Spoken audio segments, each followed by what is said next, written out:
اعوذ باللہ من الشیطان الرجیم، بسم اللہ الرحمن الرحیم۔ السلام علیکم۔ آج کا ہمارا ٹاپک ہے خوف۔ خوف پیدا ہونے کے لیے خطرے کا ہونا ضروری نہیں۔ خوف انسان کے اندر پیدا ہوتا ہے حالات سے بھی اور خیالات سے بھی۔ جب انسان ہی کسی شے کا جواز اپنے ضمیر میں نہیں پاتا تو خوف زدہ ہونا لازمی ہے۔ خوف ناروا خواہش کا اولین سگنل ہے۔ ہر انسان کو کسی نہ کسی سے محبت ضرور ہوتی ہے، اور اگر وہ محبوب انسان اپنی ہی ذات گرامی ہو تو خوف سے بچنا محال ہے۔ اپنے آپ سے محبت دوسرے انسانوں سے تصدیق کا تقاضا کرتی ہے، اور دوسرے انسان اس انسان سے محبت نہیں کر سکتے جو اپنے آپ اور صرف اپنے آپ سے محبت کرتا ہے۔ کسی انسان کو انسانوں میں محبوب بننے کے لیے ان سے محبت کرنا پڑتی ہے۔ خوف ایک انداز نظر ہے، ایک نقطہ نگاہ ہے، ایک وہمہ ہے جو حقیقت بن کر سامنے آتا ہے۔ ہر حادثہ ضروری نہیں کہ رونما ہونے سے پہلے خوف پیدا کرے۔ ہر خوف ضروری نہیں کہ کسی حادثے پر ہی ختم ہو۔ حادثہ اطلاع کے بغیر آتا ہے۔ خوف بذات خود ایک حادثہ ہے جو آتا ہے اطلاع کے بغیر اور انسان کے دل میں بیٹھ جاتا ہے۔ بدنیتی کی فوری سزا خوف ہے۔ خوف دراصل بری نیت کی تخلیق ہے۔ نیت کی اصلاح کے بغیر یہ سزا ختم نہیں ہوتی۔ اللہ کے دوستوں اور خاص بندوں کی یہ پہچان بتائی گئی ہے کہ ان کو خوف کسی بھی چیز کا نہیں ہوتا سوائے رب العالمین کی ذات مقدس کے۔ خود کو محفوظ بنانے کی خواہش غیر محفوظ ہونے کا اعلان ہی تو ہے۔ ایسا کیوں ہے؟ شاید زندگی اپنے اندر گرتی رہتی ہے ریت کی دیوار کی طرح۔ اسے کسی آندھی یا طوفان کے تکلف کی ضرورت نہیں۔ انسان کا وجود اور ارادہ اندر سے مفلوج ہوتے ہیں۔ باہر کے موسم تو ہمیشہ وہی رہتے ہیں، وہی بہاریں اور خزائیں آتی جاتی رہتی ہیں، لیکن ہم اپنے اندر بے نام اندیشے پالتے رہنے کی وجہ سے یکسر بدلتے جاتے ہیں، اور پھر نہ ہمیں بہاریں راس آتی ہیں اور نہ خزاں۔ انسان اندر سے ٹوٹ جائے تو تعمیر حیات کی کتابیں مدد نہیں کر سکتی۔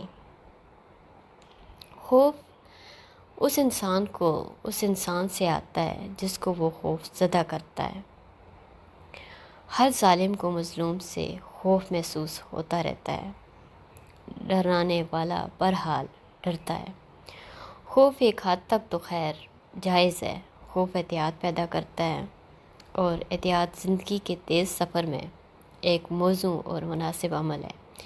لیکن ایک حد سے زیادہ خوف جب انسان کے اندر پیدا ہو جائے تو انسان کا سارا تشخص اور اس کی ساری سائیکی، اس کا باطنی وجود سب ٹوٹ پھوٹ کا شکار ہو جاتے ہیں۔ خوف سے بچنے کا واحد مناسب اور آسان حل یہی ہے کہ انسان میں خدا کا خوف پیدا ہو جائے۔ یہ خوف ہر خوف سے نجات دلاتا ہے۔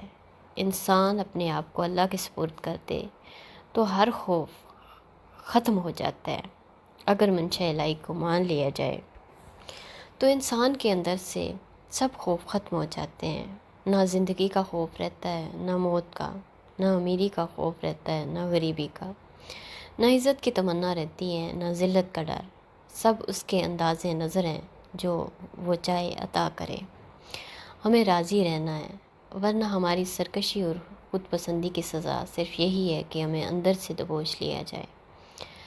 ظاہر کے جسم میں تو کوئی خراش نہ ہو، لیکن اندر سے باطنی وجود کاش کاش اور پاش پاش ہو چکا ہو۔ جب زمین والوں کی بدعمالیاں حد سے بڑھ جائیں تو آسمان سے عذاب خوف کی صورت میں نازل ہوتا ہے۔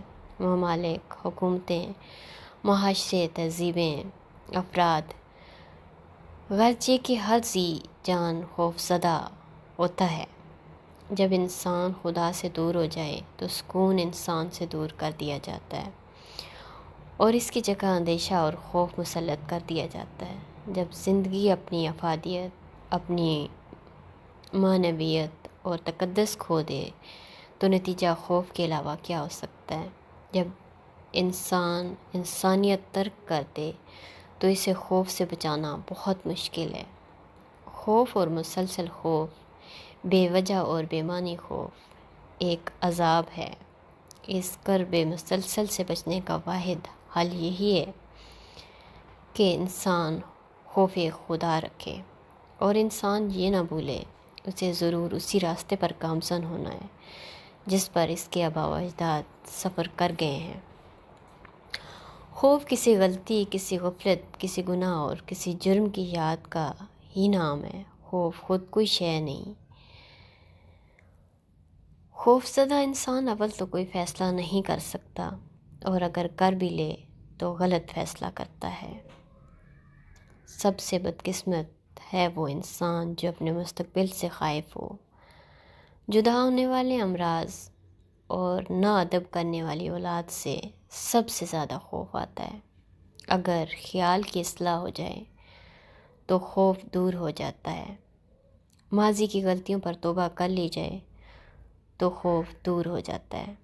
اللہ کی رحمت پر بھروسہ کر لیا جائے، اس کے فضل سے مایوسی نہ ہونے دی جائے تو خوف نہیں رہتا۔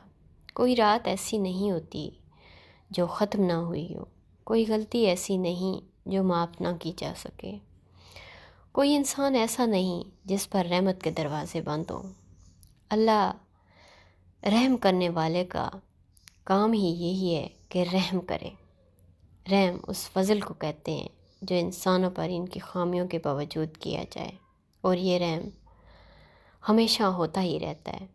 کسی کو خوف زدہ نہ کیا جائے تو خوف کا عذاب ٹل جاتا ہے، دعا سے خوف دور ہو جاتا ہے، اور دعا کا حاصل اور اس کا حاصل یہی ہے کہ یہ ہمیں ہمارے خوف سے نجات دلاتی ہے۔ اللہ تعالیٰ آپ سب کو اپنی حفظ و امان میں رکھے۔ اللہ حافظ، فی امان اللہ۔